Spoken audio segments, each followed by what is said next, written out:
Hello and welcome into the Take 10 podcast. This is Alex from Big Ten Network. This week's guests are Vitto Brown, Wisconsin basketball, Mike Hall of Big Ten Network, and Harold Shelton, Big Ten Network's manager of research. Let's get into it. Take a look, listen, and enjoy. Look at here. With the catch, the finish! Oh, my goodness! What a catch! Oh, Energy, my goodness. enthusiasm. It's picked off! It's selfish! Brilliant! He's still going! Touchdown!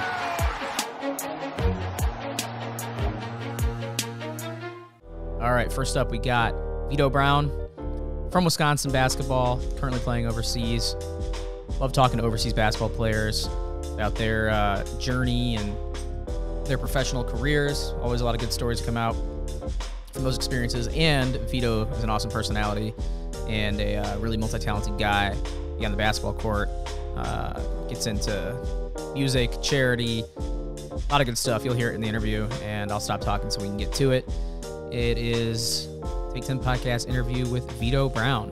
It starts right now. Very pleased to be joined by Vitto Brown. Played at Wisconsin from 2013, 2017. Now continuing his basketball career overseas, France, I believe. So you can follow him on Twitter at SenseiSwat33 to keep up with him. Love that Twitter name, by the way. Vitto, what's going on, man? How are you?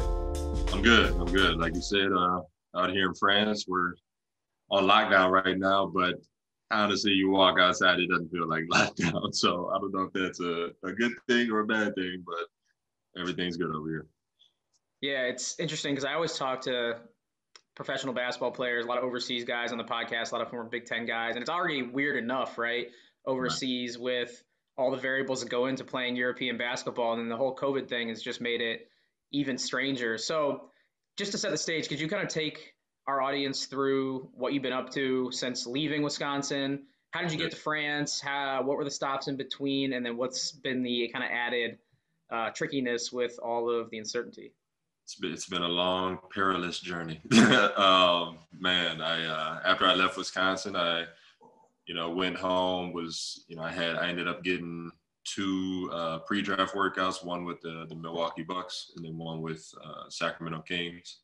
And so both of those were super last second. Like most guys, they know ahead of time, like, I got this workout scheduled for this day. Me, it was literally like the first one that I got, I was in Cleveland because my dad worked in Cleveland at the time. I'm just at the library, just chilling while he's at work. And I get a call from my agent. They want to fly you out today for the workout this weekend. I'm like, what? So literally I was like, Dad, and I had just worked out earlier. So I didn't even have any clothes or anything. And I called my dad. I was like, just got a workout with the Bucks. Like, I need you to take me to the airport in like 2 hours or something. And so that ended up going well. And then same thing with the Sacramento one. It was like a day before when I found out. But anyway, those went well. And so I ended up getting invited to the Bucks G League training camp, the Herd, Wisconsin Herd. So that was their first year in the G League. So it was a new team. All new players, obviously, and training camp was good. I thought I was doing well. Very last day, they're like, "Yeah, we gotta let you go. We need more shooters. We already got a lot of 4s and 5s." In my mind, I'm like, I am a shooter. Like I'm not sure who you thought you were talking to, but so it was weird. But they ended up cutting me, and then like 6 days later, I'm at home. 6 days later, something happened. Somebody else got let go, and they called me right back out. So, again, I just hopped right on a plane, fly to Reno, Nevada, and they're like, you get 3 games to kind of prove yourself. And if you're still here after 3 games, then you're on the team. So, ended up doing well those 3 games, stayed there 5 games, and then I was cut again. So, I'm like, dang, all this happened in a span of 3 weeks. So, I'm like, man, this is how the G League is. It's really that cutthroat. But then I ended up getting picked up 2 days later by the Agua Caliente, which was the Clippers G League team in California. So traded in my winter coats for, flip-flops and shorts, and was out there for 2 months, did well, ended up getting traded to Maine for the last 2 months of the season. So in my first year in the G League, I played for 3 teams in 5 months. All over the place. And then the next year I was with Maine the whole time. And then this past year I was with the Erie Bayhawks the Pelicans G League team. Gotcha. Now you're overseas in France, like you said. I can see it's dark out. We're recording this around midday in the States. So how did the opportunity come about to play in France? Were any other opportunities sidetracked because of the pandemic? I know, even when I was talking to guys in March and April, people were coming home early because the world shut down. So it sounds like things are opening back up and people are taking that opportunity now overseas because the G League is kind of on hold right now. Yeah, so, I'm kind of thankful for COVID. Like at first it was like, dang, it killed all my opportunities. Like I was having the best career, best season of my career. I was pretty much guaranteed to be in summer league for the first time that summer. And so it was just like, man, mini camps and stuff, all that got canceled. So it was like, what do I do now? And I switched agents probably a week and a half before everything went down. So it was just like, man, the timing was crazy. But I ended up, I think in May, while I was at home, I ended up getting this offer from France, which I later found out was due to COVID because they were like, yeah, normally we don't even really pay close attention to the G League, but because of everything going on, like we were actually looking at one of your teammates and then we saw you and you're like, dang, you might actually fit better than he. So, everything kind of was like a perfect storm in that way. But this was like the first overseas offer that I had this year. And then I got one from Italy, but I weighed the pros and cons and this team felt like the right move. And so, I'm very grateful that I'm actually out here and that I have a job. Like you said, a lot of guys, a lot of people that I know were looking forward to like going to the G League this year. They're like, yeah, man, I think I'm gonna give it a try.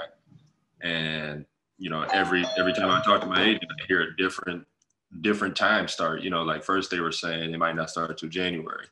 And that was what really pushed me to sign for overseas because I was like, I love my family, but I can't be home from March till January, man. Like that's too long. That's too long, especially in a small city like Bowling Green. There's not a whole lot of people to play against and keep getting better. So that was probably the main thing that pushed me to sign. But now that I signed, I'm fortunate because there's a lot of guys that want to come overseas now, but there's just not that many jobs.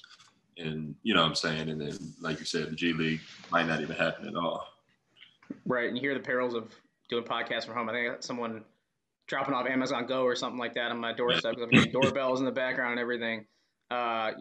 First world problems over here. But, Vitto, overseas, I know we talked a little bit before and you kind of laid out some of the challenges, especially, that are heightened by COVID with bus rides and positive tests and games getting either scrapped or just having these wild added variables at the last second. So what are some of the interesting things you've seen since getting over to France and then getting on the court a little bit? Yeah. Like you said, I'm sure it would have been interesting without the COVID, but since it's here, it's definitely more, like you said, I've been on 2 road games so far and they were both 8-hour bus rides, which is kind of unheard of and honestly sickening. And they're both to the same place because the first game, we travel this whole 8 hours. We get there, everybody's ready to go. We're warming up on the court. It's 50 minutes on the clock. And then all of a sudden we start seeing people talking around mid-court, and that's never a good sign when the people in the suits are talking and we're like, what's going on? Turns out the way the protocol works is you get tested like every Monday pretty much. And this game was on like a Wednesday or something. It was something where like their last test was supposed to be valid for this game, but they decided to test again without saying anything. And so once they did, they discovered they had like 6 positive guys. And we're like, wow. So literally they called the game off immediately and postponed it. And so we literally hopped right back on the bus, couldn't even get the food that we had ordered. We had to stop at a gas station and just pick up a bunch of snacks. So it was like, man, what are we doing? So then we finally played that game that was rescheduled. But like I said, we had to go all the way back. So that's just one thing. Another thing that if you're not used to overseas, the hotel rooms, the beds. Have you ever been overseas? I have, and the beds Oh. are not fit for a normal, 5'10" guy like myself. Right. I've been with my dad. My dad is about your height. I think he's Yeah. 6'8". Yeah. And he struggles with some of the beds, the elevators, all that stuff. Man, nobody warned me. I made sure that I hit up all my guys before I even signed. I'm like, what do I need to expect? What do I need to be ready for? Not one of them said anything about the beds. And they're like, I ended up talking to them after the fact, and they're like, yeah, bro, I got so used to it. I forgot to mention it. But yeah, all their beds are small. And I'm like, this is ridiculous. Like, I'm literally right next to my roommate.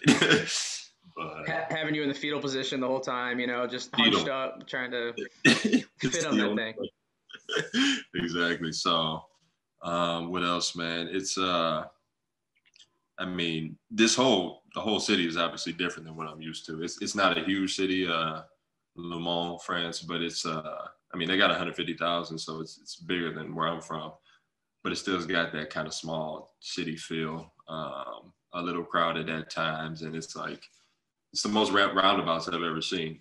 Driving, like, I've literally never seen, like, I would say every 2 to 3 blocks you'll find another roundabout, and it's just like, what is this? Like, at first I hated it because I'm like, dang, I feel like I'm about to get hit every time I go out. But now that I'm kind of used to it, I'm like, well, at times it is a little faster. You just got to make sure you take the right exit. Otherwise, it's going to be a while until you can make another U-turn. That is funny because I think the last time I was in a city that had a lot of roundabouts was like Appleton, Wisconsin or something. I went up during the summer and I was like, there's a lot of roundabouts here. It seemed pretty new. But yeah, no, it's throws you off when you're trying to drive in those, especially if you're not used to it. All right, so last question on kind of the pro basketball experience you've had. What would you say has been more of a grind or been more not unsettling, but just kind of keeps you on your toes more? A G League grind just during normal times, or what you've experienced so far overseas in pro basketball? Yeah, I mean, it's both, because I feel like here it feels like there's more security. Like you've signed your contract, you feel a little bit safer. Not to say that you can get cut, because I've heard plenty of stories of especially Americans getting cut if they don't perform and stuff like that. But knowing that I will perform, that's never really been it's never really, been real stressful for me. But in the G League, like I said, when you start your career off getting cut twice in 3 weeks from the same team, it's like you really find out quick that, like, man, this loyalty, what's that? And I was doing good too. It wasn't like I was just out there stinking it up. So the mental grind of the G League was a little bit tougher in the beginning, but the physical grind here is next level, because the G League, like, we play 3, maybe 4 games in a week in 7 days. So it's like you're not really practicing a whole lot. You might get shots up here and there, but for the most part, it's traveling games. And then if you have 4 or 5 days off, then you'll practice and stuff like that. But here, it's like, since we only play 1 game or maybe 2 a week, it's like that's 5 to 6 days of practice, like, in a row. And so when you're not used to that it did take a little bit to get used to, and it's a different type of practice too. Like, we went hard in G League practices, kind of, but here it's more development, more skill work. Like, we'll have like a morning session for an hour and a half or something with lifting and shots, and then we'll come in and do the team practice in the afternoon. So it feels like a little bit more like college in that sense, in the sense of, like, they're actually trying to develop you, but with the pro style mixed in. So I actually like it a little bit better, because, like, I'm a hard worker. I think if you don't like working hard, you won't like overseas. The G League is your route. But if you do, then you definitely have plenty of opportunity to get better here. Yeah, no real athlete likes hearing when someone like me starts talking about their peak of athleticism, like in high school when I was a hooper playing AAU. So, like, I bring it up sometimes, and I always afterwards I'm like, why are you even bringing that up? Like, it's not relevant. But I can't imagine playing in a G League situation or any, like, pro basketball situation where you can't get in a rhythm. Like you said, you were performing well, still get cut. Like, I would get stressed out if I got pulled out of the game after missing a couple of shots. So, like, that level of basketball is always is crazy to me. For sure. And it's funny you said AAU, because that's how I describe it to people. I say G League is like professional AAU. Like, you got to be ready. You can have a different team every time you step out on the court, like, because they'll send guys down, guys will get cut, guys will get called up. So now your main scorer is gone, and it's like, what do you do? So I think that, having to adjust on the fly is what you learn most with the G League, and like being prepared for every situation. Whereas over here, like, the scouting reports are way more in depth. You start, preparing for a team 3 or 4 days out instead of, the day before or 2 days. So it's a little bit different. But I'm learning more about like the mental side of basketball out here. I'm learning more like, when this guy does this, where should I cut, or when should I cut? In the G League, it's like, just go hard and try to make something happen. You know what I mean? So it's different. I like them both, but I think this is a good mix of G League and college style. All right, going to take it outside basketball a little bit. Your name resurfaced in U.S. media and like Midwest media. I remember back early in the pandemic because you and your family were making masks when there were masks that were hard to come by, obviously, early on. So take me through it. I from what I remember and from looking back at some of the articles, your mom was making them, you got involved, promoted it on your social media, and it kind of took off from there. So how did it kind of start, and what was the reception you received from the public and people wanting to buy them? Yeah. Like you said, that's the basis. She's always been a ridiculously creative mind, too creative at times, because she pulls all of us in and makes us do the hard lifting for her while she's, just expressing herself. But it ended up being, good this time. Like you said, I didn't know how it was going to blow up. I really just put it out there to show what she could do.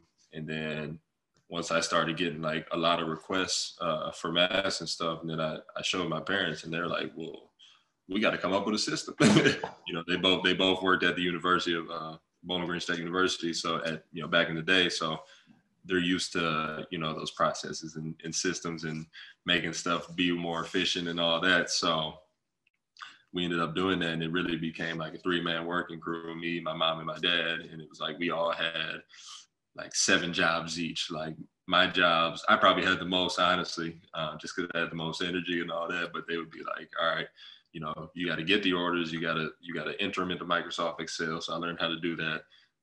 Then you gotta make the straps for the mask so that they can tie them up and stuff. Then you gotta cut out the mask so that, bring it to your mom so she can sew it up and all that. And then you gotta, put it in the package, take it to the post office. So it was like, man, I was doing a little bit of everything. But, people loved them, and we kind of prided ourselves on like delivering a quality product. So that's why we took a lot of time with it. And I think we actually, by now we've made over 1,000, but I know in the summertime, it got to like from April to July, it was probably 600. And that was like kind of ridiculous. Like we started getting a couple big orders, like, well, we need 20 for this, for the hospital, or 20 for here, 20. So, but it ended up being a great time. We all, kind of expanded our skills this summer. And then obviously, we think we did a good service for the people too. Yeah, clearly you weren't just chilling during everything that was going on this summer. That includes the unrest that followed, into May and really since, with the inequality that we saw and the tragedies we saw, especially in Big Ten country. These were happening right in our backyards, really. Kenosha, Minneapolis, obviously right down the road from some Big Ten campuses. So I saw you dropped a song earlier in the summer as well. I remember on the BTN Journey show, you were featured for your musical talents as well. So I knew that was one of your skills, but dropped a song called Fight for Your Rights that addressed, like I said, the struggle for, equality in this country for people of color. Can you share what drove you to produce and sing on that track and drop that, I believe, back in August? Yeah. Like you said, it was just such a influx of negativity coming around, like all at the same time. And, I've always been with my music, like, there's plenty of people rapping about negative stuff left and right, So I kind of, although the topic isn't positive, I think the way that we approached it was in a more positive light. Obviously it was clean, there was no cussing and stuff like that. So But the way it came about, I mean, my brother makes beats. He's a producer. So I had that beat on my phone for like 2 years because I had been struggling to write something to it. I was like, man, this is one of my favorite beats, but I can't come up with anything. And so then just one day I was just randomly in my room and I just started like mumbling when it came on, and like I started writing down some words and they just start coming to me. It wasn't like I sat down like I'm gonna make a social justice song right now. It was just like literally those are the words that came to my mind and they just flew out my hand. And then once I sent them to him, I mean, he was at the house, but I texted him like, bro, I might have just came up with something. And he's like, all right, let me hear that. And then so once he did, he was like, yeah, that's kind of nice. And it just so happened that my college teammate Riley, who goes by West Dayton, he had just hit me up like 2 days before saying that we needed to make a song together. And so I was like, bro, I think I might have just came up with something. So I sent that through the drive to him, Google Drive. I was like, see if you can come up with a chorus and a verse maybe. So he sent me something back like either that day or the next.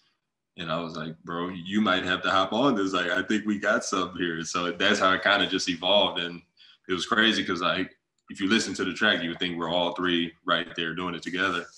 But the truth is we all did our own parts separately. Like, even though me and my brother were in the same house, like he wasn't in there when I was recording my verse and I wasn't in there when he was recording his.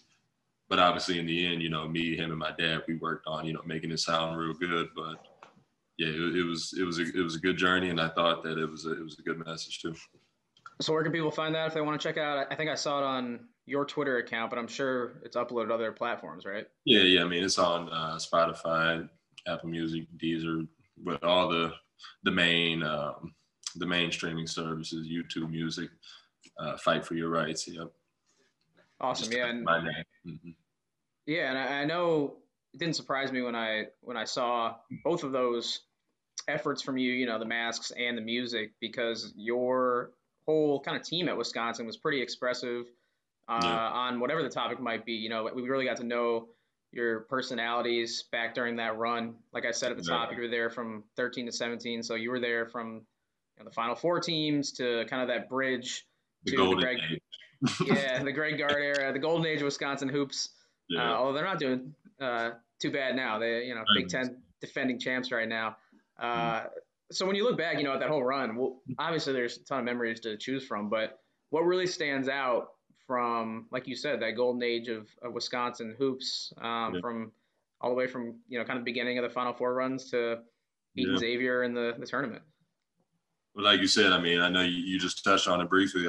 I think we prided ourselves on being a team that was like extremely cultural. Like we had like so many different cultures in the way what we brought to the team outside of basketball. And I think that made us closer on the court too. Cause like we, you know, a lot of teams like, you know, they play, but they don't spend that much time outside because they're, you know, they just don't have that many, you know, similarities and commonalities and all that. But we found ways to express ourselves and to really spend time together. And it was like, you could just kind of feel it on the court. Like, you know, that connection was real.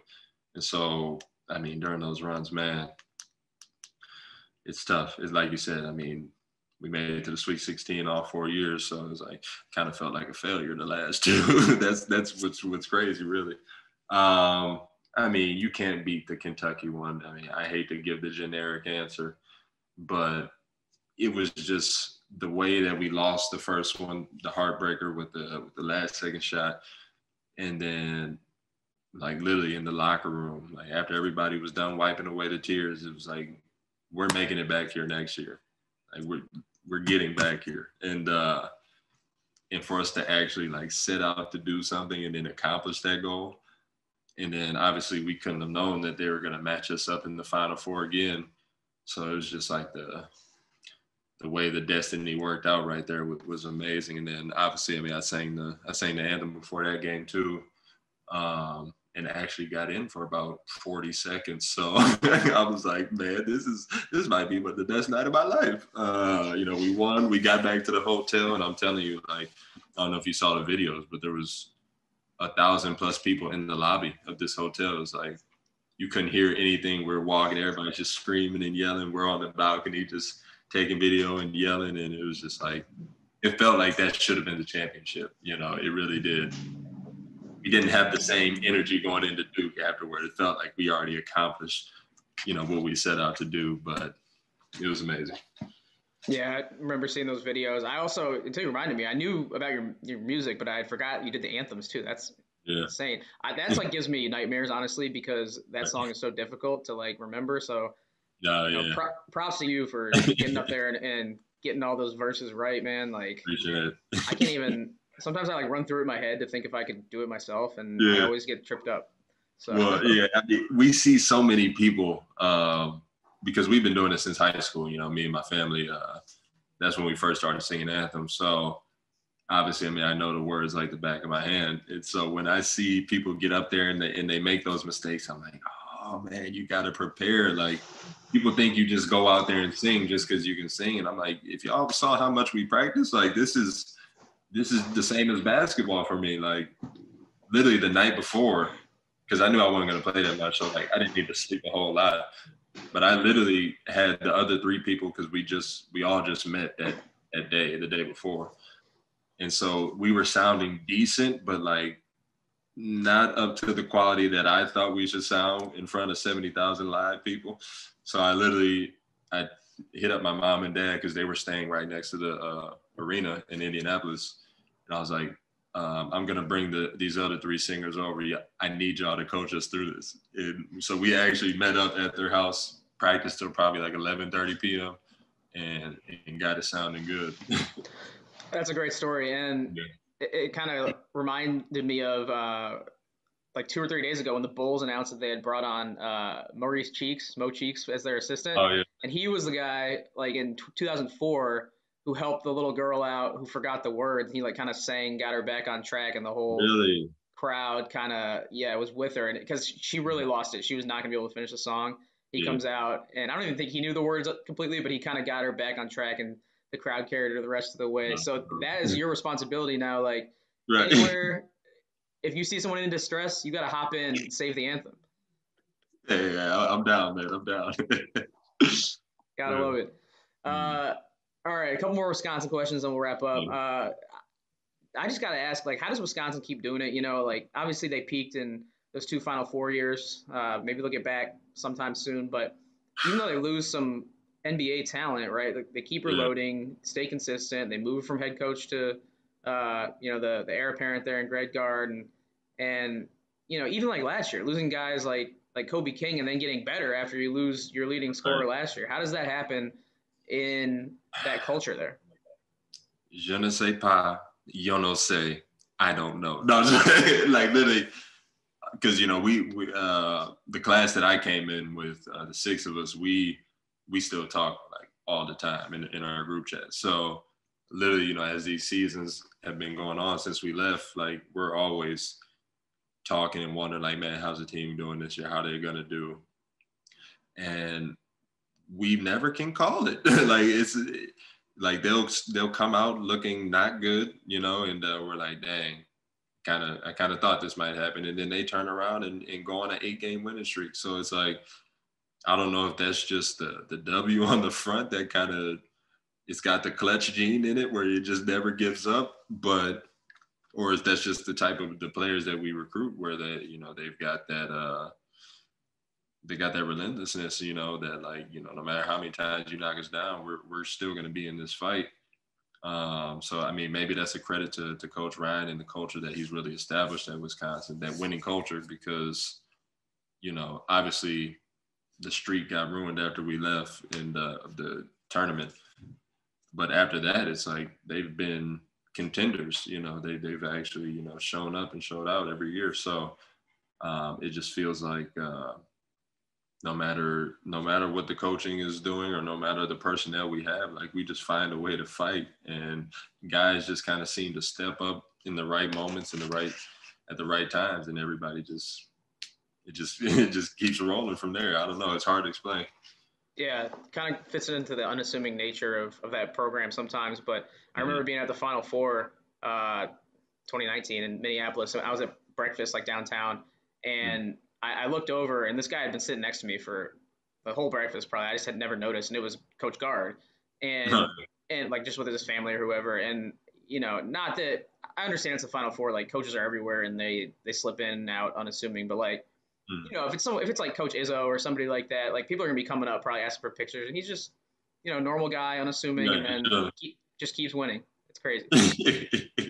I mean, yeah, you know, he obviously had his woes when he first took over, but I mean, his winning percentage is pretty dang good, I think. So, you know, he must be doing something right, and I think eventually, you know, people will notice him as soon as he walks in. So we'll see. All right, so last Wisconsin question. I have to go here just because it's kind of been in the news lately, and you just mentioned that you stay in touch with the guys in your class. Nigel Hayes recently, you know, he's always been a polarizing guy, very talented player at Wisconsin, obviously. I'm a big fan. He made some headlines because when Tyler Herro was blown up in the NBA Finals, the story came out that he said he agreed with Herro not going to Wisconsin, flipping to Kentucky, and advised him not to go to Wisconsin. So, you know, I assume you know Nigel very well if you're being there in the same class. What do you think about those comments? And I guess just give me your reaction. Like, I'm not going to try and paint you into a corner or anything. I'm just genuinely curious. Yeah. So, I mean, you know, I had heard things, you know, after he first decommitted, but I didn't know for sure. And I really didn't even straight up ask him. Just because, like, at the time, I didn't realize, I knew how good he was because I coached him at some advanced camp thing, but I didn't think about, I was more like, dang, that's a big loss for Wisconsin, you know, but I really wasn't thinking of him as much. But I think, you know, regardless how you felt about it when it happened, I think after seeing how he played, you know, this past year, like, you kind of got to be a really selfish / just not caring person to still talk bad about him after, you know, he's doing so well and the route he took. So it's like, you know, if he knew that he wanted to be a professional basketball player and that is his goal, and now he's out there accomplishing it amongst some big names and against some big names, I mean, you just can't hate on a kid like that. I have nothing but respect for him, you know, no matter what he did, because obviously he made a good choice for himself, and that route has definitely paid off. So I'm happy for him, honestly. Yeah, I don't think you'll find many Badger fans out there disagreeing with that, honestly. Like, if you asked him to be completely upfront at the end of the day, he moved on, Wisconsin moved on, and that's kind of it. Appreciate that answer, but Vitto, I do want to ask you one more question before we wrap up. Outside of basketball, we know you got the artistic skills. We know you got the music. You got anything else we need to know about interest-wise, hobbies? You know, you got any shows, podcasts? You do a lot of sightseeing in Europe. Like, what is if there's anything else, what is something that keeps you busy and occupied off the court? I'm big into anime.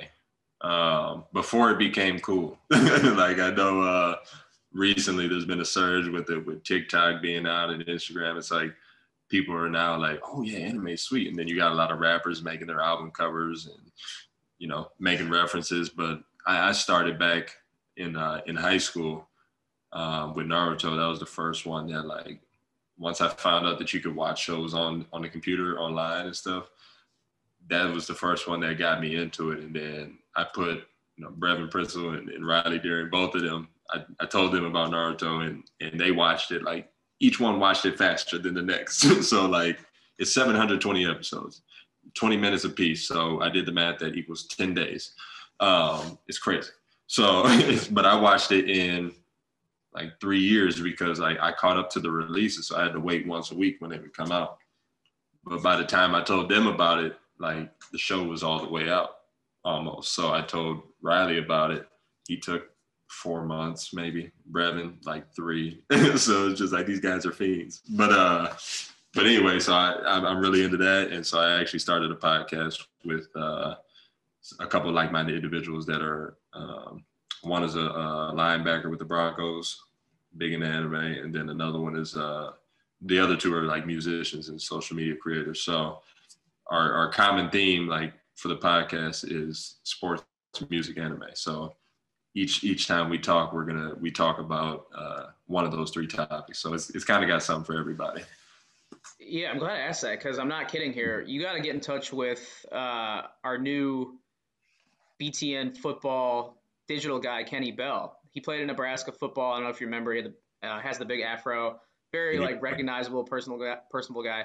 Mm-hmm. He's a big anime guy, I'm pretty sure. So really? I'm gonna link you guys up after this because he can maybe like hop on your podcast or something. The dude is like we record a lot of segments with him, and he's got like the anime stuff in the background. So really, okay, I like that. I'm putting you guys in touch as sirens go by my window and I get interrupted again. This is wild out here.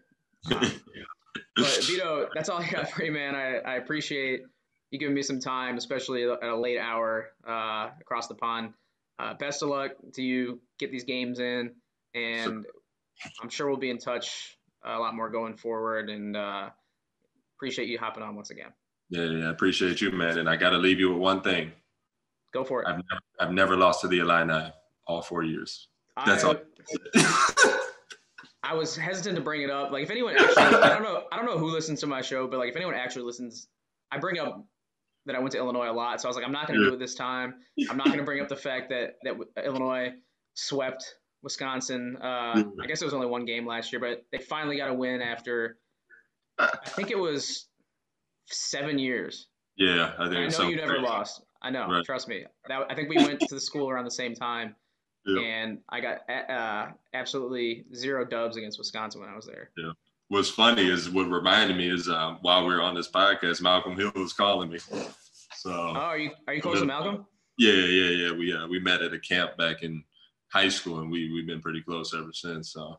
Oh, tell him I say hi. He's a great dude. We were like neighbors throughout college. I did a lot of I used to like do the newspaper and stuff. So when I was writing stories, he was the main focus of a lot of them. So I know him. Know him pretty well. Yeah, I'll let him know for sure. All right, much appreciated, Vitto. All right. Take care. We'll talk soon. Thanks, Alex. Yes. All right, thanks once again to Vitto. Really cool to talk to another member of those great Wisconsin teams in the mid-teens, back-to-back Final Four years.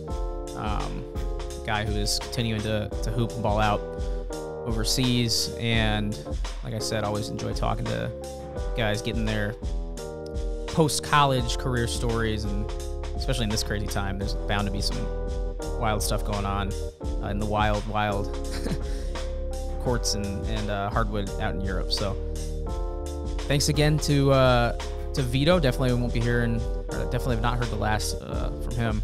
We'll definitely try and bring him back at some point, especially to update us on what's going on with him overseas.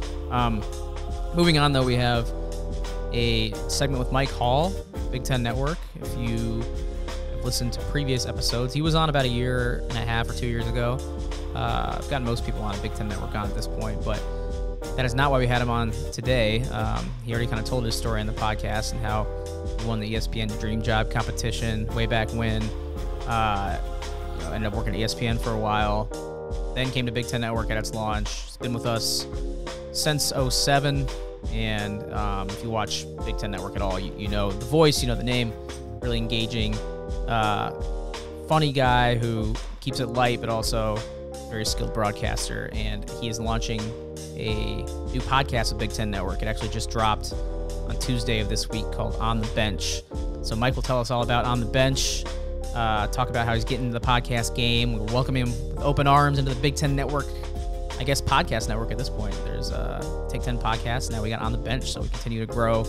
Went from nothing a couple of years ago to, a small little operation with the Take 10 podcast. And now we're branching out. So we'll have Mike on to talk right now about On the Bench. It's Mike Hall, and we'll get right to it. Very pleased to be rejoined on the Take 10 podcast by Mike Hall. Follow him on Twitter at BTN Mike Hall.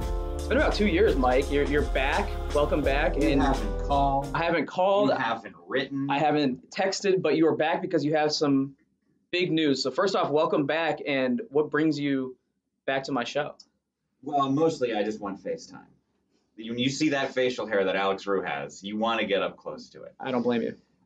Yeah, we are excited to announce we have a new podcast. We saw how great yours was doing and said, let's steal that thunder and let's try to take attention away from it. And eventually we want to destroy your podcast and make it go away.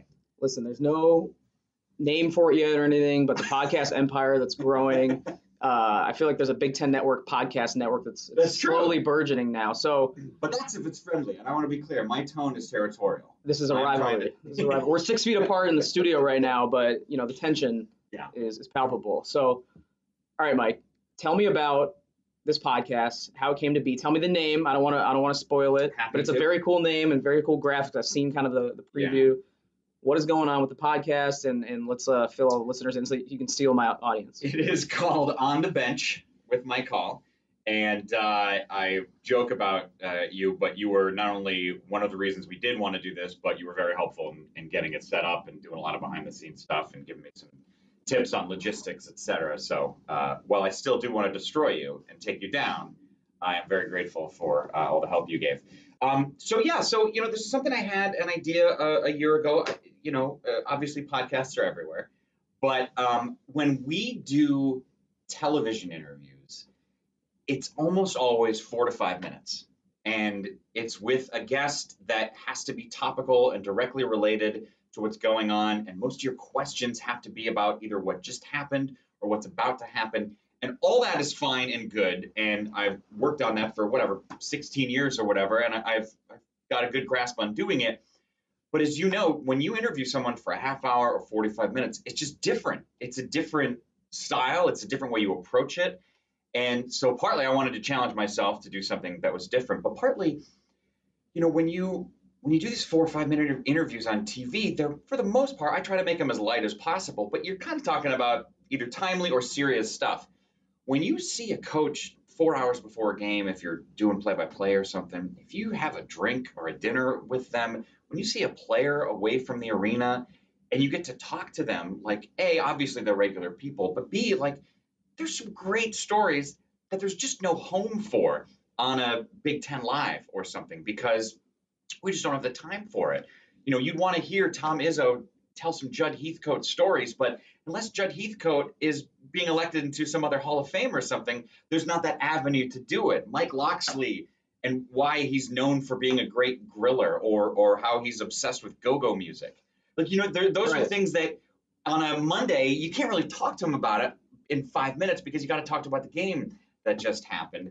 And I felt like this was an opportunity to those cool things that I've been able to learn from being around these people in a different setting, try to bring that to the Big Ten fan. Yeah, absolutely. That's one of the reasons I kind of wanted to do it. Not because I just wanted to fill time and, fill my week, but like you get to know people, you meet connections, and I've made friends from doing the show. I should have pointed this out at the top, but this is the first real legitimate podcast we've done in this studio. Like we got the camera here, wave to the people at home on YouTube. Pretty cool. I feel like it's fitting that we're launching your podcast and sitting right here in kind of the rebirth of our digital studio, as we return from COVID, no less. So yeah, and again, you deserve a lot of credit, Jordan. Everybody who worked to make this thing happen. It is a cool niche thing that you guys have dug out, and it's good to be a part of. Yeah, shout out to Jordan Joselis at home watching. He helped set this up. I was gonna say that our home is your home now. So if you're in here interviewing guests, whenever people start flowing through here again normally, right, make yourself at home in here. Well, that's nice to hear, and that is sort of. I think obviously the goal is for us to be able to use this as a platform for the podcast, because we want the podcast to be when most people listen to it. You're at the gym, you're working out, you're driving in your car, you're taking a baby on a walk, whatever it is. But there is the video aspect of it, so there will be clips we'll be able to put online. We'll be able to watch it on YouTube. But also the nice thing about the world that we're in, and this is one of the things you and I talked about, was that with COVID, like you can do these from home, and you can get PJ Fleck when he'll just turn around in his office and flip up his laptop and you can talk to him, and I can do these in all the restrictions we have. I can still do these and we can still create them even if it's not a really nice fancy setup like this. I was going to ask you about the biggest challenges you faced trying to get this off the ground, because I remember you came to me throughout the process, kind of asked, for some pointers, some tips about how to get it launched. And if you remember, like my advice changed a lot over the time period, because in that time frame, the way we conduct podcasts totally changed. At first I was like, there's not really one way. It's kind of difficult. It's kind of complicated. I was surprised launching it 3 years ago that it was actually not like one uniform way to launch a podcast. That some people run certain audio platforms. Some people use Skype. Some people, just kind of winged it with their Blue Yeti microphone. That's what we did at first. And then now Zoom comes along and it's kind of the magic bullet. And I'm sure it made your process a lot easier, getting it off the ground when you did. Not only easier on me, because one of the things, most of what we talked about was like just the logistics. I don't know the technical side of doing a podcast. So that was very helpful. So it's easier on me when it's just like, oh, create this link by pushing this button and email to this person. And then I'm good to go. But it's also like we talked about, you can get a former player or a head coach or whatever to literally just flip up or turn on their iPad, you like do whatever is so convenient. You can do it on their phone and they can do it wherever they are. So I feel like it's a lot easier to get guests that you want. I mean, we did one. The only time I've had some troubles with a guest trying to do it is we had Gene Cady on, the legendary Purdue basketball coach. And of course, he worked here for a few years. So I've been lucky enough to consider him a friend. But like, he is the only man, I think, who didn't quite grasp doing Zoom. Right. Everybody else in America has been so used to it over the last 7 months that it's just so uniformly understood that it makes connections in this type of environment much easier.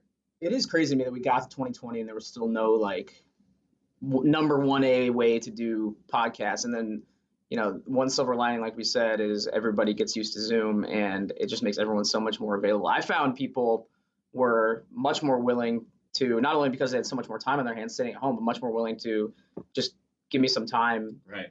During the spring and summer. You know what's weird about it too? Doing this, holding up a phone to your ear for 40 minutes is a little annoying. That's hard, yeah. And doing this, flipping up a computer and just sitting and staring at a person is not annoying. I don't know what it is, but it's actually easier, I think, than getting someone on the phone. So you've name dropped a few guests so far. So let's hear what you can reveal, right? So who's your first guest? When does it drop? Because I think I'm going to drop this episode the day after yours drops, so that'll keep it recent. People can go back and listen. Sure. Fill me in on who you can reveal and some dates and what to look out for. Totally. So I will clarify one thing. So this particular podcast, On the Bench, is not going to be topical. These are interviews that are meant to be as relevant in November as they would be in February, as they would be in July. They're stories and moments about people's lives. So it will not be about the game that just happened or is about to or anything like that. And I say that because our first guest was in July. We taped with PJ Fleck. And PJ was this great interview. He's obviously a fascinating guy as the Minnesota football coach. He's been through these incredible lows, losing a son early on in life, and how he built that into a mantra of row the boat, which is something we dive into.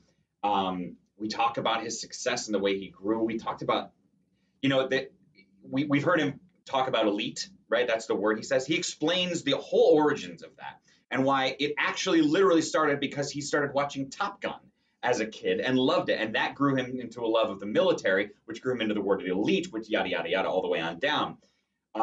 So PJ was great. We could have done a handful of people for our first guests, but we just thought his interview was good. It was so funny. We talked the other day about like, well, they've obviously struggled to open the season. So does it put a damper on putting him as our first guest? We're like, no, the interview's so good that, we're going to air it at some point. We just think people would want to hear him tell these stories and hear the back and forth. Like, he was a legit basketball player. Like, he almost was going to play for Bo Ryan at Wisconsin. Like, he was a real talent in basketball. And then he ended up going football and gets briefly in the NFL and all that. Tom Izzo is obviously a big name. We got him on. He was great. Some of his stories and the jokes he tells about Judd Heathcote and how much longer he's going to coach and things like he tells this incredible story about Draymond Green where basically he would sometimes break clipboards on purpose to try to let his guys know how ticked he was. He'd smash it over his knee. And then the staff changed from a wood clipboard to a plexiglass, and Tom didn't know it. And so in a huddle one time, he was ticked off at Draymond, and he was just trying again and again to break it, and he couldn't break it, and he didn't know why. And Draymond just busted up laughing at him in the middle of a huddle. Those stories are great. Fran McCaffrey, the Iowa head coach, they're going to be a top 5 team in the country this year probably. he talks about how once Julia Roberts was involved in him recruiting someone, and despite the fact he didn't get that recruit, and that recruit ended up being How, Fran? How? Unbelievable, right? We talked about that. He ended up going to a different team in the Big Ten. We talked about that. There's so much. We will obviously focus a ton on men's basketball and football, but we also have some of the other sports. We had Dana Retke's maybe the best female college athlete right now. She's a Wisconsin volleyball star. We talked with her. Red Berenson, the hockey legend, talks about, among other things, that he scored 6 NHL goals in one game once. Only one player in the history of pro hockey's ever done more than that. How he still plays hockey in his 80s in actual competitions right now. I could keep going on. Mike Loxley of Maryland. We have Sandy Barber, the Penn State athletic director. Like, I always think of athletic directors as like George Costanza with the general manager of the Yankees. Like, we all think we could do it. And I always wanted to really sit down with an AD and talk about, like, have you thought about doing 2 whiteout games a year? Wouldn't that be great? And like her answer to that was really interesting. Right. And, she tells me the one sporting event that happened in her time that made her cry in the middle of it. She was so happy. There's a lot of really interesting people from different backgrounds. We're also going to do something different. I'm going to have on announcers, like Joel Klatt was on. I think Joel Klatt is fascinating. 6 years ago, none of us knew who he was. And now he's one of the premier voices in college football. And like, I don't know how many people knew he was an investment banker a few years ago, that he was a walk-on at Colorado before he broke 44 records at the school, that he was a minor league baseball player, that his handicap is +2 in golf. Like, he's an amazing success story. We're going to have entertainers on. There's going to be comedians who are Big Ten fans on, actors. Like, there's so many people who are tangentially related to the Big Ten, but are interesting to Big Ten fans, and that's who we're going after. I'm going to pick up all those names you just dropped on a lot. No, that'll be great. Joel Klatt was one of my first guests. He was awesome. So I call the podcast kind of my side hustle, right? Like at Big Ten Network. You still have a job to do, right? Yeah, you still have a job until the podcast comes out on TV. Yeah, and all the ad revenue starts coming in, and you just live off that. But you still have a job. Obviously, we're back in the studio. Yep. So tell me about what the process was like getting back into here, obviously, getting back in the swing of working after doing interviews at home. What's the recovery been like as far as just getting back into the groove? It's been an adjustment. I think we've talked maybe in the past about how I thought I might have had it at the Big Ten tournament. Right. Because the Nebraska head basketball coach, Fred Hoiberg, was coughing and had to leave the game. And I did multiple interviews with him. And obviously he ended up not getting it. He was fine. But like, that was kind of a scare. So we as a network sort of shut down for a week or two. And then we slowly started doing a lot of internet videos in the spring. And then we started taping these interviews with people, putting them into a show. We package it once a week. Then it became twice a week. Then it became, by July, we were having one crew a week come into the studio. And then it became, could we have 2 hosts in? And then it became, could we do 3 shows a week? So like, we've been taking small steps forward bit by bit. We're at the point now where we're doing shows, Monday, Wednesday, Friday, all day Saturday. It is different when you walk around the studio. There's plexiglass. There's one-way hallways you have to go through. You have to fill out something on your phone as an app about your temperature. You get a temperature check when you walk in. You have to wear masks at all times around here. But some of the logistics are different. So normally, if we're like on a Friday night, so the season opened with Wisconsin, Illinois, right? It was on our air. Normally, we go to the green room, myself, Joshua Perry, Glenn Mason, Jay Lehman, we're all sitting in there watching together and like talking about, what do we think? Are there trends? What are the stories we want to talk about on the post-game show or at halftime? We had to be separated because the green room's kind of small. And so you can't have, the green room's not even usable right now. So we're trying to spread out in the studio and still be able to communicate. Glenn Mason can't be here. They're trying to not fly people. So he's joining us via Zoom from his home in Minneapolis. So a lot of those things are different. And even the way you've probably noticed on air, they're doing a lot of 4 shots where we can only have one other person with me at the desk. Mm-hmm. So that creates a situation where we have 2 people in different places. So we're doing that like news channel, like look ahead thing. And that's just different from what we do. We normally have a more laid back conversational flow, but that's just part of the adjustment. And I think as long as we're putting safety first, which we have been, I think that's fine. And I think the audience is understanding that shows might look and feel a little different, and it's our job to adjust and try to make the content of what we're saying feel as close to similar to normal as possible. All right, Mike, I can't let you go without asking. I obviously keep up with everyone on social media at Big Ten Network, but I noticed the White Sox corner of our office, which actually it is bigger than people would expect. Oh, yeah. People think the White Sox fan base isn't as big as the Cubs, and in the city it seems pretty split. And at Big Ten Network, I think it's like maybe 65-35 White Sox, just from my experience and the chirping I hear around the halls. So I saw you were very happy about the White Sox season. Congrats on a cool breakout year. It was fun to follow them. I'm not a Sox hater. I'm a fan. I'm a real Cubs fan. I'm just a not neutral observer. I want to see the Sox do well. So I'm a fan of what they got going on. I've never hated the Cubs. Right. I don't understand why you have to. I think that's stupid. If you can't appreciate Wrigley Field, then stop being a sports fan. Right. I grew up with Ryan Sandberg and Andre Dawson and Harry Carey. If you can't appreciate that, I hope they lose every game to the White Sox 14-0. But everything else, I was happy in 2016. It was great. Exactly. So my question, though, after the highs of this year, you guys were on Twitter a lot, mostly cheering for your team, but also complaining about the manager and Rick Renneria, and he is now gone. What are your thoughts on the Tony La Russa hire? Because I'm just kind of enjoying it from afar, because I thought, I know what it's like to have a frustrating manager sometimes. I thought that the hate was a little over the top for Ricky. I thought they would get somebody better to replace him, and now it's one of those, for a lot of White Sox fans, grass is not always greener situation. So what are your thoughts on Tony La Russa being hired? I have a lot, so I'll try to summarize. Okay. My first thought was, I was with you. I kind of felt like Renneria was getting too much heat, and then the playoffs happened, and the decisions he made were baffling. The way he used the bullpen was, we were all everyone's going, what are you doing? It was time to move on. If you would have told me, hey, would you like to replace the manager who just bungled your playoffs with arguably one of the 5 greatest managers in the history of the game, who's won 3 World Series titles at different multiple ball clubs, I'd probably be quite happy. But then, so you start, when they announced this to Tony La Russa, you go, well, wait a minute. He's kind of a strict guy. His reputation is, we button up and we do things by the book. And this White Sox team is different. And they're young and exciting, and they wear chains, and their buttons are loose, and they celebrate, and they bat flip. You don't want that joy to be ripped away. Baseball needs more joy. We have to have more of players celebrating and being individual. The more Tim Anderson in the world, the better, let alone in baseball. So that makes you worried. But then you go, okay, but he's probably grown in the 9 years he's been away. He's probably going to be not as energized to tone that down.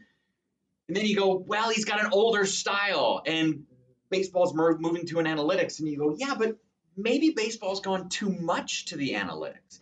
And maybe if you're 80% analytics and 20% old school gut, maybe that's the more appropriate balance. And perhaps he's able to bring that to them. At the end of the day, I went back and forth. I've had a lot of talks with a lot of fans. I've talked to Jason Benetti, the White Sox play-by-play man, has become a really good friend. He and I have had some talks. I get the concern. I get it. But at the end of the day, they're better now than they were when the playoffs began. They just are. It might not be the perfect GM to the manager pipeline of everybody's on the same page that you wanted. People are probably, rightfully so, pretty upset that it was pretty clear the owner just made this decision and stepped all over the GM, who's been very good this entire rebuild. But I don't think he's going to poison the team. I think it'll probably be one of those things in the next 3 years, they'll probably win a World Series title. And the people who love him will go, he's part of the reason why. And the people who hate him will say, nope, it was entirely the players. Like I said, as an observer who, appreciates good baseball and doesn't mind the White Sox doing well, I'm fascinated by the story. It's going to be a story, right? Sitting with popcorn. The one counter argument I make, not to you, but to people who just use the Hall of Fame manager, reasoning as why it justifies hiring him. Mike Dick is a Hall of Fame coach. Wouldn't want him coaching the Bears right now. But I know that's not apples to apples at all, because he's been out of the sport for so long. But he is old. Tony La Russa is also old. Right. And they don't necessarily mesh with the current athlete. But yeah, I'm not going to let you get away with that analogy. It's not a. He won 1 Super Bowl. True.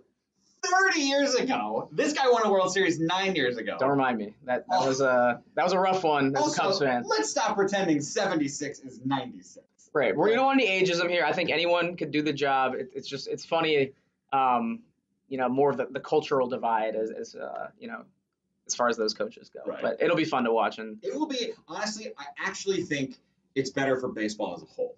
Because a casual fan might not really care that much if A.J. Hinch would have been, chosen. Like, maybe you do because he's going to be a storyline because of the cheating scandal and everything.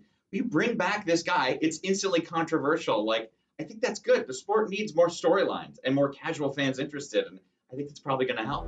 Looking forward to it, Mike. Looking forward to On the Bench. Thanks, bud. November 10th. That's right. It's a Tuesday. Every Tuesday we'll release a new one for the rest of the season. All right, so keep it locked on Mike Hall's Twitter. I'm sure Big Ten Network's social media will be posting this as well. We'll have a hand in that. Mike, congrats. And thanks for coming on. And thank you for all the help you had behind the scenes. Absolutely. Happy to do it. All right, thanks once again to Mike for joining me.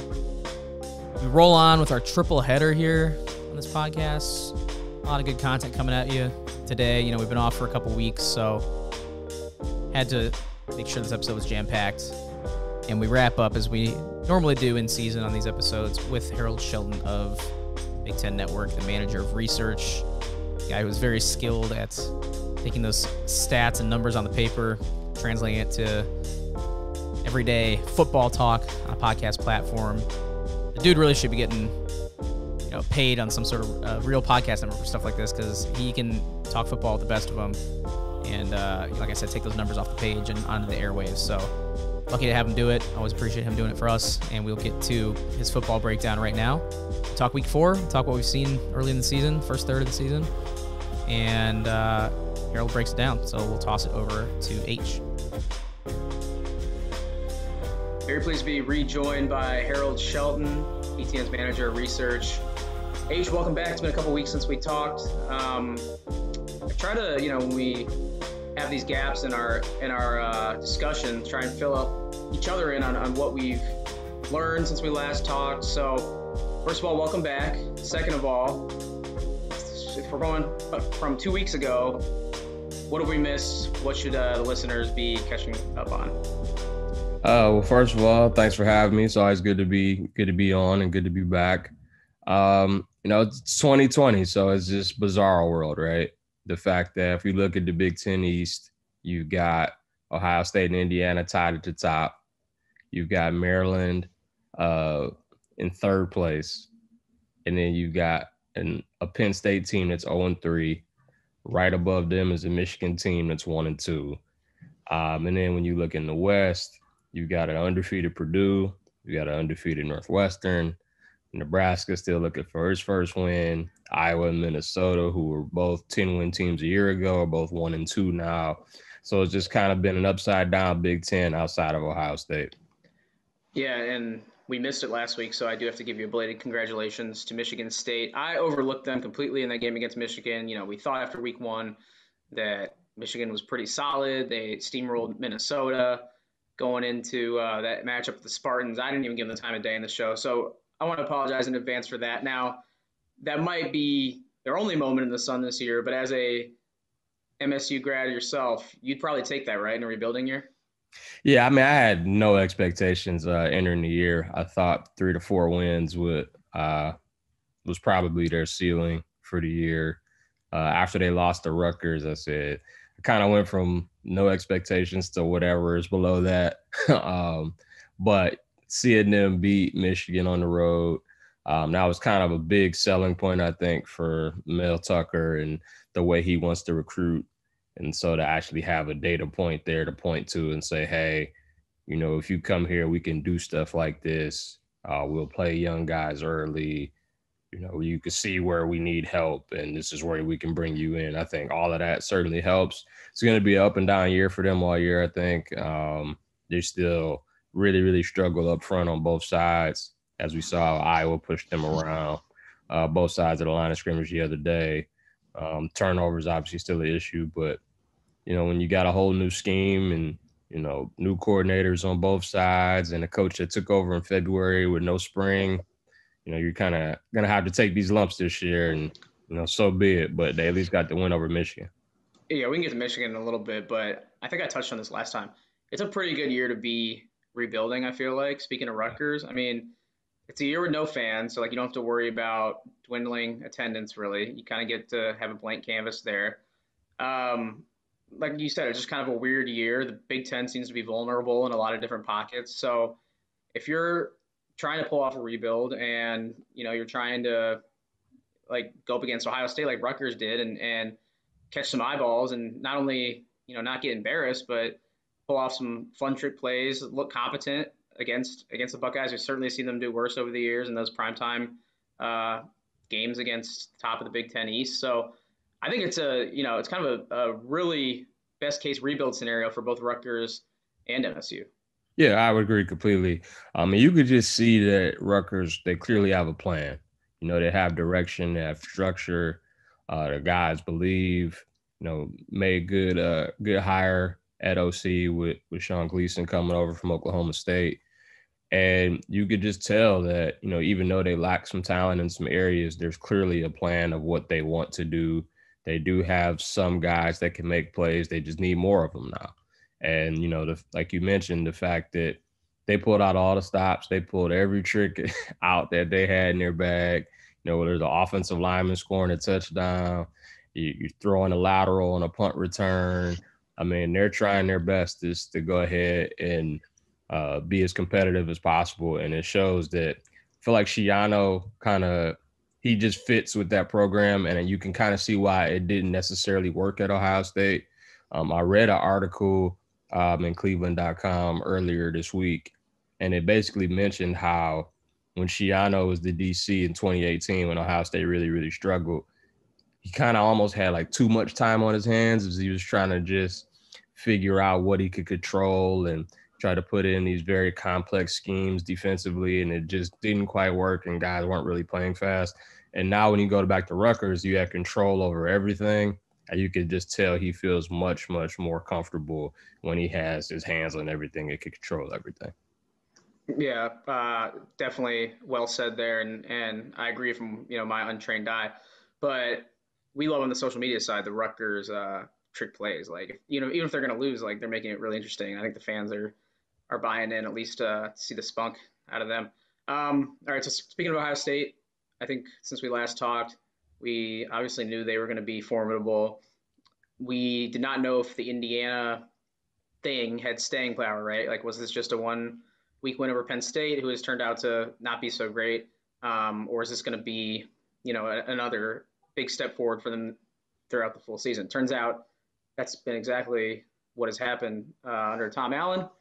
3-0, top 10 team, looking really, really solid and exciting. Really good vibes going on down there. So right now, I mean, it pretty much looks like Ohio State, Indiana, and then we have a big question mark with Wisconsin, and then kind of everyone else. So correct me if I'm wrong there, but is that kind of how people should evaluate the top of the Big Ten? Yeah, I was curious to see who that number 2 team is. I feel like Ohio State's the clear number 1 right now. I should say Northwestern too. They've been solid. Yeah, Northwestern, they got back in the top 25 this week. Felt like they should have been there a week earlier, but better late than never.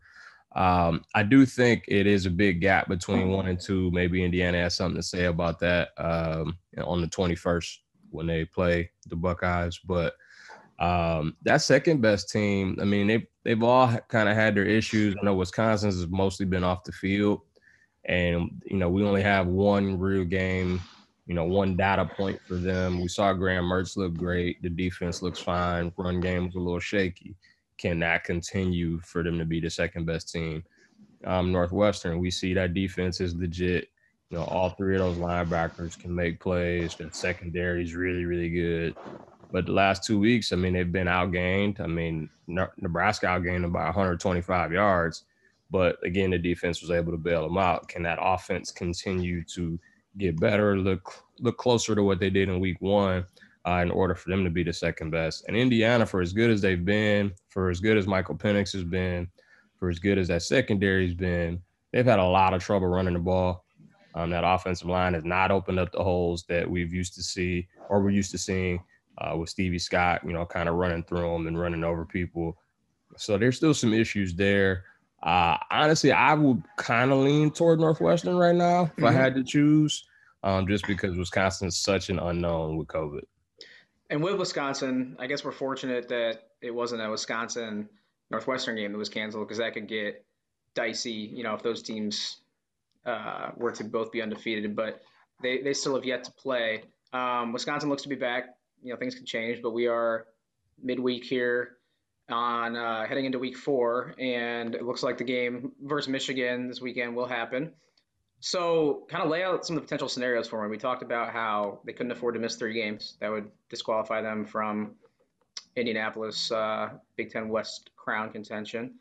And we got another team in Purdue is 2-0. They missed their game last week against Wisconsin. So that is another potential speed bump going down the road if Purdue can continue to their winning ways. So what are some of the challenges you now foresee with Wisconsin, not only getting back in the groove on the field, because Michigan's been struggling, but they took 2 weeks off, and their players, as far as I can tell, were in hotels for a while, isolating, not really in the football swing of things. So what are some of the challenges you foresee both on the field and potentially, with scheduling down the road?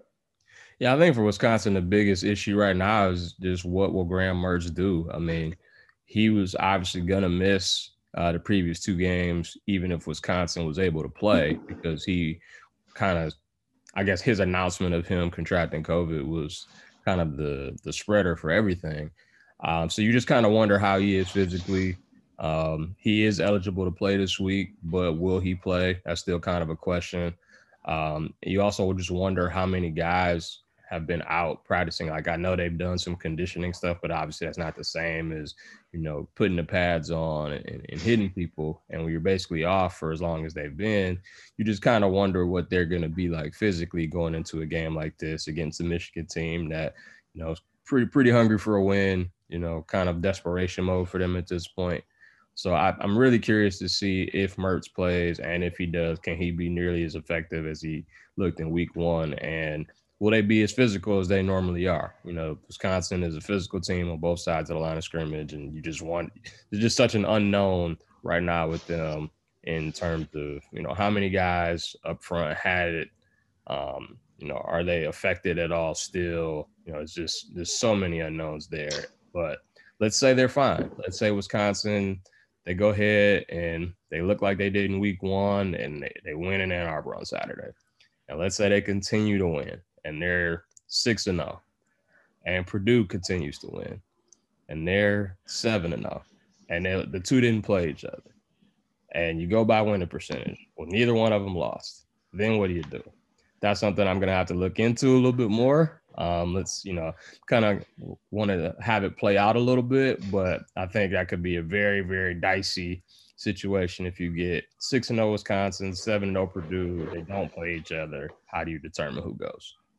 It's an interesting thought experiment, but these things do tend to work themselves out, even though this is an unprecedented year. We'll see. It'd be a interesting bridge to cross when we come to it. But speaking of Northwestern, they seem to be a known quantity. We know at this point that last year was an aberration, kind of just a wonky year. Now they seem to be back to kind of status quo, or maybe even a little better under Pat Fitzgerald. And we know that because the Nebraska-Northwestern game was close again, like it always is. That series is wild. So they got a interesting game coming up this weekend, right? It's Purdue and Northwestern. So what are you looking for out of that one? Purdue obviously 2-0, beating Iowa and Illinois. Kind of sloppy against Illinois. They barely edged Illinois' 4th string QB. Iowa's doesn't seem to be what they have been, just with some questions at QB as well. So are you anticipating Purdue making this an interesting one, or do you think Northwestern will move to 4-0? That's going to be a very interesting game. And I think it was kind of a blessing in disguise that Purdue wound up missing last week, because we're still waiting on Rondale Moore to make his 2020 debut. George Karlaftis got hurt in the Illinois game. We don't know if he would have played last week or not, but they both get an extra week now. And I think just the matchup of David Bell, potentially Rondale Moore, and Aiden O'Connell going up against that very experienced, very good Northwestern secondary, I think that might be the matchup of 2 units to watch in the Big Ten this week. Luckily, we have that game on primetime, so that'll be a nice watch. This Northwestern defense, I'm telling you, man, that back seven is legit. The linebackers fly all over the place. They create a bunch of turnovers. So even when they're getting outplayed on offense, they still find ways to make plays to get the ball back or to prevent the other team from scoring. I mean, Nebraska should have won that game. Iowa should have won that game. And, they wind up getting a couple picks, deep when Nebraska's driving. They pick off Petrus 3 times the week before that. This Northwestern defense is legit. All right, sticking in the West, Minnesota's back on Friday night. Last Friday night did not go so well for them. That's another. We got to give a shout out to Maryland. I mean, we thought they were. Oh, yeah, we'll get to the Terps. Yeah, we thought they were way, in the rebuild bottom of the barrel as well. But they got some real talent, and it looked like that first week game against Northwestern is not indicative of what to expect from them after they've rattled off their last 2 wins. But let's stick in the West real quick. Iowa and Minnesota, a couple of 1 and 2 teams that, going into the season we thought would be in contention for the West. Still a long way to go. What are you seeing out of this matchup, and who do you think has the edge? I mean, obviously Minnesota's got the quarterback edge, but the defenses looked a little leaky until they got that win last weekend. So I think it's interesting that since Fleck's been there, he hadn't beaten Iowa. That's like the one thing he hasn't done. He's won 10, 11 games. He's won bowl games. He got the axe, against Wisconsin, but he hadn't gotten Floyd. Floyd has stayed in Iowa City the last 5 years. And, they were a team that beat Minnesota for the first time last year. They were riding high going into Iowa City, and Iowa kind of knocked them down a peg, and that pretty much prevented them from going to the Big Ten championship game. So no animosity, no love lost, a lot of animosity between these teams and these programs. I think we should give some love to Muhammad Ibrahim, who has somehow quietly run for 10 touchdowns already in 3 games and has had consecutive 200-yard games. No other Big Ten player has more than 4 rushing touchdowns, and he has 10. So it's pretty crazy that he's doing this. And the fact that they were 1 and 2, obviously it should be 2 and 1 when they blew the Maryland game, but he's been a beast. And the fact that, he's replacing one of the best running backs in Minnesota history, Rodney Smith, and has been even better, just kind of goes to show that Fleck's done a heck of a job recruiting there, and he's got some guys. Yeah, I mean, you expect Morgan and Bateman to be carrying them, but it's like the Greg Jennings meme, like Mo's putting the team on his back, though. He's been absolutely ridiculous in the stat sheet. All right, so moving on to a couple of winless teams. Is this just like a reset year for Penn State? What's going on? Obviously, the first loss was very close against a good Indiana team. 0-3 for the first time in forever. And then I believe they're facing Nebraska, who is still searching for their first win. I know they had the opportunity against Wisconsin taken, but their fans are very hungry as well for a first win. So what do you see out of this one, and what does it mean what does it mean, I guess, on both sides, regardless of who pulls it out? I feel like there's more pressure on Nebraska to win this game than Penn State.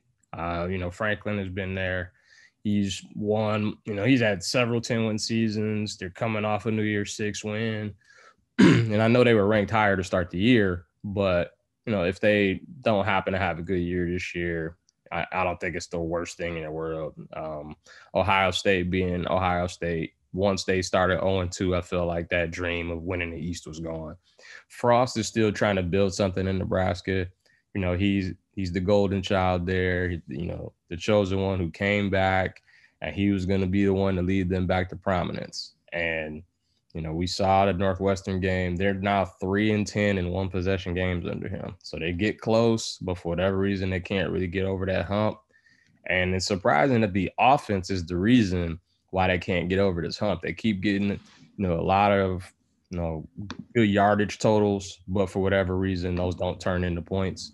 I think part of it is at quarterback, and I think that's the biggest issue in this game is that the quarterbacks for Nebraska and Sean Clifford for Penn State have really, really struggled this year.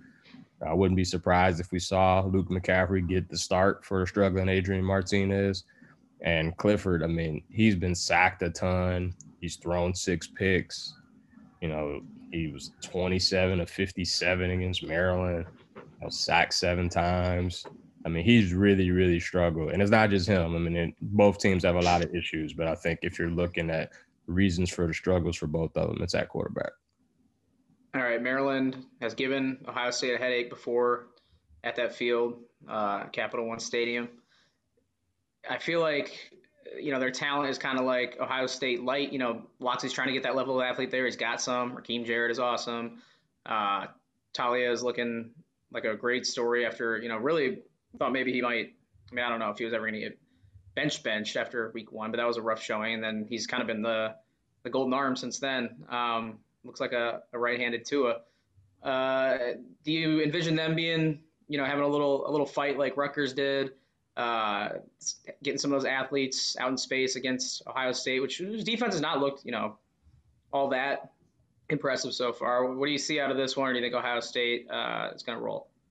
Yeah, I do want to see if Ohio State gets challenged early. That hasn't really happened so far.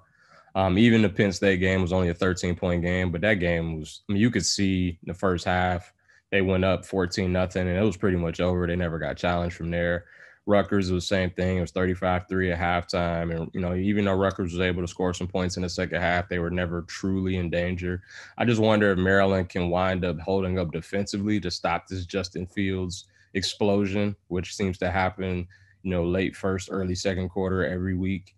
And, you know, we'll get to Fields in a bit. But, I mean, I like what Maryland's doing. The fact that they've been able to rally, you know, after that really disappointing showing against Northwestern. Like you said, the younger Tagovailoa. I'm not even gonna try to say it. I was getting tripped on the Tungo part. Tagovailoa. Yeah, the Tagovailoa. Thank you. I kept tripping over it. But yeah, he's been great the last 2 weeks. And like you said, they got guys. You know, Raheem Jarrett. You got to see why he was a 5-star recruit. You know, he's been exceptional. And the fact that they were able to drill Penn State like they did, you know, that's a series that was dominated by Penn State. And they were outscored 163-6 the previous 3 meetings, and they go up and put up 35 in State College. And it goes to show that they've done a really good job. And I'll be curious to see if they could do that against Ohio State, because the crazy thing is Ohio State's won 15 straight games by double digits against Big Ten teams. The last time they won by single digits, that game in College Park 2 years ago. They were very, very lucky to win that game. Dwayne Haskins, they rallied, they win in OT, and they haven't lost to a Big Ten team since. So we'll see if Maryland can wind up, you know, having an explosion and kind of keep up with the Buckeyes. Yeah, I was at the Friday night blackout game against Penn State at Maryland last year, and that was kind of like their coming out party for Loxley. It was a big showcase game, you know, nationally televised, FS1, and Maryland absolutely got punked, smoked on, you know, embarrassed. It was 59-0. If you would have told me that a year later, not only do they you know, make it close, but they beat Penn State pretty handily, it's just really impressive. So see them flip that script in about 13 and the social months. team is savage. Yes. I don't know if you've seen some of the stuff guys. they put out. And girls. They're savage. Yeah, they got a great team over there. I mean, last time I was there was, you know, got to meet a lot of them, and they got a talented crew, and they're saying, you know, we are, Sad Valley, Sink the Boat. They got a lot of fire content dropping over there. So big shout out. We've been giving them a shout out with our Joshua Perry, Kenny Bell series as well. They've been loving it. So keep doing what you're doing, Terp Social. And yeah, Justin Fields, like you said, continues to be incredible, otherworldly. And you know, with those receivers he's got, they make it easy on him too. I mean, it's hard to find words to describe the just sheer amount of talent and options he has. You know, whether it's Olave or Wilson or Jigba, and then he's got the tight ends, and it's pretty much an embarrassment of riches there. Yeah, for sure. I mean, the fact that he's accounted for 13 touchdowns on the year and has 11 incompletions just goes to show you how ridiculously accurate he's been in the first half of games. I think he's got 6 incompletions and 6 touchdown passes. He's got probably the best receiving duo in college football with Garrett Wilson and Chris Olave. Both of those guys are on pace for 1,000-yard seasons. We haven't really seen Ohio State receivers as a duo do this. We've seen, during the Urban era, you had a Devin Smith for a year, mostly just with big plays, or like a Paris Campbell here and there. But you haven't seen guys just go out consistently and be 100-yard a game threats, or, big touchdown threats down the field. More often than not, they will use their speed to kind of, whether it's Paris Campbell on a jet taking it around the corner, or Devin Smith running fly routes. I mean, these guys are a complete package. They can run all of the routes. Great deep ball catchers as well. And I don't remember seeing Ohio State having two guys like this at the same time. And Fields is certainly taking advantage of it. All right, Herro, before we jump off real quick, basketball news has kind of been sticking with that slow drip. This week we had the preseason teams released. It's weird to be this close to tip, though, without a schedule. I mean, sign of the times, but it kind of throws you off when there's games 2 weeks, around Thanksgiving, and we don't know who or what or when or how we can watch necessarily yet. So I'm really on the edge of my seat here waiting for that drop. Yeah, same here. Like you said, getting little pieces here and there, seeing that Michigan State is going to be playing Duke and Cameron for Champions Classic with no fans. So that ought to be very, very weird. We got the AP poll, at least that came out. So we got to kind of see, where teams are. The fact the Big Ten has 7, so half the league is ranked, just goes to show you how deep this league is supposed to be. First time we've ever had 7 in the preseason, AP top 25. I see your guys in the top 10. It's been a long time for that. Long time. Iowa's just the highest they've ever been ranked in the preseason poll, coming in at number 5. Rutgers, I think it's been 40 years since they've been ranked in the preseason poll. So, it should be a pretty good league. We've talked about that before, and we got some big matchups. I know you guys are playing Baylor. We've got, I think Iowa's playing the Zags. We've got ACC Big Ten stuff, playing Virginia. So it should be a lot of fun. Yep. Starting to feel real. The rankings make it feel a little more real. And once we get these times and dates confirmed, we'll break down some of the early matchups on top of football. But is Illinois at Duke? At Duke. Come on. Kay wasn't coming to Champaign. You kidding me? We're both at Duke with no fans. If we're going to play Duke, I'd rather do it with no fans. I know. I don't know what it is. Like, they can't – that they somehow wrangled the challenge and the Champions Classic. But like you said, no Cameron crazies. Who cares? Right. All right, H. Appreciate you giving some time. We will check back in as soon as the next podcast drops. It's every week, every other week. We'll see. But once again, appreciate it, and we'll chat soon. All right, sounds good. Thanks. All right, thanks once again to Harold, Mike, and Vitto for making this a really great triple header podcast. Sometimes we get caught up in the schedule, got a lot going on, but I try to get these podcasts out as often as possible, every week or so, sometimes every other week. So when we do get the podcast dropped on the air, want to have as much content for you as possible and pack in a lot of interesting stuff. So hopefully you made it to the end. If you're listening at all, we really appreciate it. Appreciate people for sticking with us. If you are a recurring listener, and if it's your first time, be sure to subscribe, rate, and review the podcast wherever podcasts can be found. We're on Google Play. We are on Spotify, of course, Apple, Podbean, and we are also on YouTube. All these videos, all these interviews are in video form on YouTube. There is a Big Ten Network YouTube channel, which you should be subscribed to if you're not already. And there is a playlist for the Take 10 podcast where you can find every interview. And since the onset of the pandemic, when we started going to these Zoom interviews, you can see every interview with my face, and everybody, all my guest faces as well, which is intriguing, especially, you can see them grimace or cringe at my stupid questions. But it's a good time. It's a good watch. So if you're sitting at your work from home desk, open up a tab for YouTube and watch the interviews on there. I promise you won't regret it. All All right. Thanks, as always. As we're wrapping up here, to, once again, everyone for listening. Thank you to Julie Bronder. She produces the show week in and week out. And go check out On the Bench if you have not already. Mike Hall, a lot of good stuff coming there. So until the next time, we will talk to you soon here on the Take 10 Podcast.